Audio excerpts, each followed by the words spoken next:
இந்த பேர்ல இருக்கவங்களுக்கு தங்கத்த மீட்கிறது அப்படிங்கிறதே பெரிய விஷயம்ன்றீங்க. நீங்க தங்கத்துக்கும், வாஸ்துவுக்கும் தொடர்பு இருக்கு அப்படின்னு சொன்னீங்க. வாஸ்துக்கும் நியூமராலஜிக்கும் தொடர்பு இருக்கா? நியூமராலஜி கிடையாது. எல்லாமே பிளானெட் தான். எல்லாமே இந்த கிரகம் தான். ஓ! அந்த சந்துங்கிறது சந்திர சந்திரன ச குறிக்குது. சந்திரன குறிக்குது. அதுதான். இது சந்திரனுக்கும், குருவுக்கும் என்னான்றது நுட்பமா பார்த்தீங்கன்னா, அது வேற விஷயம். அது உள்ள போகும் அது. ஸோ, இது இது ஒரு காரணம். அதனால இப்போ அது பவுன் புரோக்கரோ, இல்ல கடையில வைக்கிறதோ, பேங்க்ல வைக்கிறதோன்றத விட, உங்க நண்பர்கள், உறவினர்கள் கூட இந்த மாரி இரவல் நகையா குடுத்தா கூட திரும்ப வராது. மிஸ் ம். அண்டர்ஸ்டாண்டிங் வரும். இந்த தங்கம் இந்த மாரி நான் சொன்ன பேரு. ஏன் இதெல்லாம் ஒரு பெரிய விஷயம். கொஞ்சம் வருஷத்துக்கு முன்னாடி ஜுவல்லரில பெரிய ஆளு அவரு. அவரு டிவில நல்ல புன்னகை மன்னனா இருந்தாரு.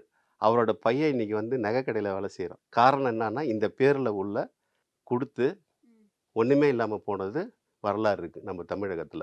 அதுவே ஒரு உதாரணமா எடுத்துக்கங்க.